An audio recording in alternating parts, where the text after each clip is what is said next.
नमस्कार दोस्तों, स्वागत है आपका हमारे YouTube चैनल एग्ज़ाम सभा में। और आज के हम वीडियो में देखने वाले हैं कि जो इन्वायरमेंट एंड इकोलॉजी का जो आपका पोर्शन है उसको कैसे कवर करना है, इसको हम पूरे अच्छे से डिटेल में जानेंगे।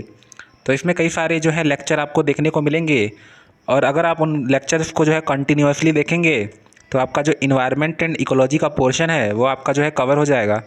आप किसी भी गवर्नमेंट एग्ज़ाम की तैयारी कर रहे हो तो उसमें आपको हेल्प करेगा। तो चलिए स्टार्ट करते हैं आज का वीडियो। तो हमारा जो पहला चैप्टर है वो है कि इन्वायरमेंट एंड इकोलॉजी का इंट्रोडक्शन क्या है। यानी कि हम इन्वायरमेंट एंड इकोलॉजी के इंट्रोडक्शन के बारे में पढ़ेंगे। तो इसके अंदर कुछ इंपॉर्टेंट डेफिनेशन है जो आपको ध्यान में रखनी है। अगर आप इन डेफिनेशंस को याद रखेंगे तो आपको जो है काफ़ी हेल्प मिलेगी एग्ज़ाम क्रैक करने में। तो चलिए स्टार्ट करते हैं आज का वीडियो। और इसका जो पहला पार्ट है इन्वायरमेंट एंड इकोलॉजी का, उसका जो लेक्चर 1 है उसको चलिए एक बार कंप्लीट कर लेते हैं। तो इसमें कुछ इंपॉर्टेंट डेफिनेशन के बारे में जानने वाले हैं हम। तो पहले हम देखेंगे कि स्पीसीज़ क्या होती हैं। तो there are different concept of species like morphological, genetic and biological species. तो आपकी जो स्पीसीज़ होती हैं उसमें आपकी 3 तरह के कॉन्सेप्ट दिए गए हैं जिसके आधार पर जो है स्पीसीज़ को डिफ़ाइन किया गया है। तो पहला है आपका मॉर्फोलॉजिकल, दूसरा है जेनेटिक और तीसरा है बायोलॉजिकल। अगर बात करें इन्वायरमेंट एंड इकोलॉजी में तो जो बायोलॉजिकल स्पीसीज़ कॉन्सेप्ट है उसको जो है मेयर ने दिया था। और जो मेयर ने जो है बायोलॉजिकल स्पीसीज़ का कॉन्सेप्ट दिया था वो जो है सबसे ज़्यादा वाइड स्प्रेड है, यानी कि सबसे ज़्यादा उसका ही इम्पोर्टेंट रोल है। तो आपके सामने 3 आपको जो है कॉन्सेप्ट देखने को मिलेंगे with respect to species: morphological, genetic and biological. और उसमें जो आपका बायोलॉजिकल स्पीसीज़ का कॉन्सेप्ट है वो सबसे ज़्यादा फेमस है। उसके अलावा बात करें कि मॉर्फोलॉजिकल जो स्पीसीज़ का कॉन्सेप्ट है उसको किसने दिया था, तो ये आपका दिया था लिनियस ने। और जो लिनियस हैं उनको जो है फादर ऑफ टेक्सोनॉमी भी बोला जाता है। और इन्होंने जो कॉन्सेप्ट दिया था उसके आधार पे जो परसेंटेज सिमिलैरिटी होती है किसी भी 2 स्पीसीज़ के बीच में, वो जो है स्पीसीज़ को डिफ़ाइन करती है। अगर कोई भी 2 अगर स्पीसीज़ हैं और उनके बीच में परसेंटेज सिमिलैरिटी है तो हम उनको एक ही स्पीसीज़ मान लेते हैं। उसके अलावा जो आपका दूसरा कॉन्सेप्ट है जेनेटिक स्पीसीज़ का, उसको जो है लॉटसी ने दिया था। तो आपके 3 तरह के कॉन्सेप्ट आप यहाँ पे देख पाएंगे। उसके बाद बात करें कि जो आपका तीसरा वाला है जिसको मेयर ने दिया था, जिसको हम बोलते हैं बायोलॉजिकल स्पीसीज़ का कॉन्सेप्ट, तो इसके लिए एक कंडीशन है। यानी कि कौन कौन सी कंडीशन है जो आपका रिक्वायर्ड है for any species to become a biological species. तो पहला है कि दे कैन इंटरब्रीड, यानी कि उनके बीच में ब्रीडिंग होनी चाहिए। और दूसरा है fertile of spring species is the basic unit of taxonomy. तो जो आपके ब्रीडिंग कर रहे हैं उनसे जो न्यू जो जनरेशन आती है उनमें भी जो है फर्टिलिटी की जो है पॉसिबिलिटी होनी चाहिए। तो वो जो है उनको हम बायोलॉजिकल स्पीसीज़ बोलते हैं। और इसको जो है बेसिक यूनिट ऑफ टेक्सोनॉमी बोलते हैं। यानी कि जो स्पीसीज़ होती हैं वो जो टेक्सोनॉमी जो आपकी ब्रांच है उसकी बेसिक यूनिट है।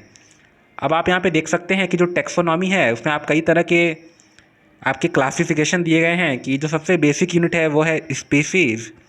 कई सारी स्पीसीज़ मिलकर बनाती हैं जीनस, फिर आपका फैमिली आता है, फिर आपका ऑर्डर आता है, और फिर आपका क्लास आता है, फिर फाइलम, फिर किंगडम, और फिर लास्ट में डोमेन।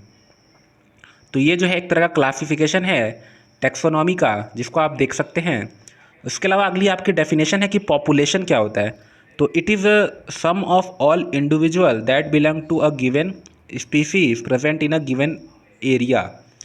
तो अगर आपके किसी एक पर्टिकुलर एरिया में जो आपकी स्पीसीज प्रेजेंट हैं तो उनके कलेक्शन को जो है हम पॉपुलेशन बोलते हैं। तो जो भी स्पीसीज हैं उनके जितने भी इंडिविजुअल हैं उनके समेशन को कर दिया जाए और किसी एक पर्टिकुलर एरिया के लिए, तो उसको पॉपुलेशन बोलते हैं। जैसा कि आप यहाँ पे देख भी सकते हैं, जीन प्लस एनवायरनमेंट मिलके जो है फिनोटाइप बनाते हैं। अगला है आपका कम्युनिटी। कम्युनिटी क्या होता है, तो इसको जो है बाइकोनियोसिस भी बोला जाता है।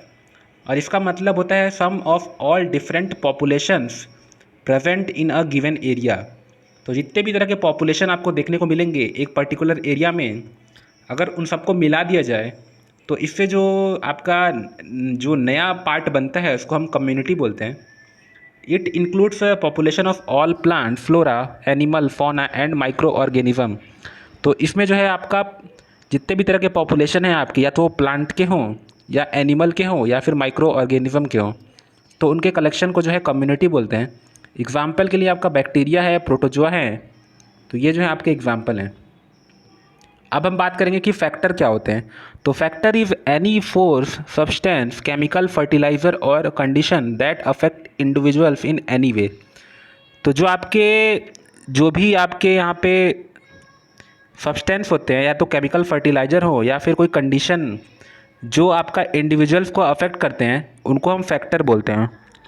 अब आपके जो फैक्टर होते हैं वो दो तरह के होते हैं। पहला है आपका ए बायोटिक फैक्टर और दूसरे आपके बायोटिक फैक्टर।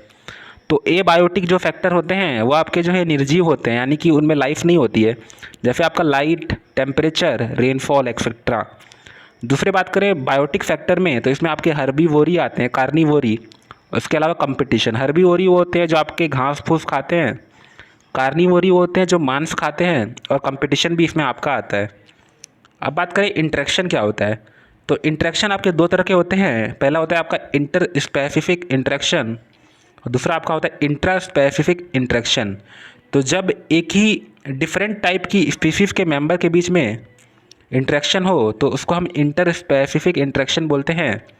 और जब एक ही स्पीसीज़ के अंदर जो भी मेंबर हैं उनके बीच में इंटरेक्शन हो तो उसको जो है इंट्रा स्पेसिफिक इंटरेक्शन बोलते हैं। तो ये आपके लिए जानना ज़रूरी है। इसके अलावा एक और फैक्ट है आपका कि शेप ऑफ अर्थ, जो आपका धरती है उसका जो शेप है वो कैसा है। तो इसके लिए दो ऑप्शन आपको देखने को मिलेंगे, या तो जियोइड बोल सकते हैं या फिर आप जो है ऑब्लेट स्फेरॉइड बोल सकते हैं। उसके अलावा बात करें कि जो एटमॉस्फेयर है उसका ओरिजिन कैसे हुआ था। तो जो आपका एटमॉस्फेयर है उसका जो ओरिजिन का कॉन्सेप्ट है उसको एंडोजेनेसिस कॉन्सेप्ट बोला जाता है। यानी कि जो एटमॉस्फेयर का जनरेशन हुआ है वो धरती का जो कोर है वहीं से माना जाता है। Component of atmosphere originated from inside of earth, यानी कि जो भी एटमॉस्फेयर बना हुआ है उसका जनरेशन जो है अर्थ के कोर से ही हुआ है। तो आज के वीडियो में हमने कुछ इंपॉर्टेंट कॉन्सेप्ट जाने, कुछ डेफिनेशन जानी कि जो आपका इन्वायरमेंट एंड इकोलॉजी है उसमें कौन कौन सी डेफिनेशन है। उसके अलावा हम और भी चीज़ों के बारे में अगले आने वाले वीडियो में जानेंगे।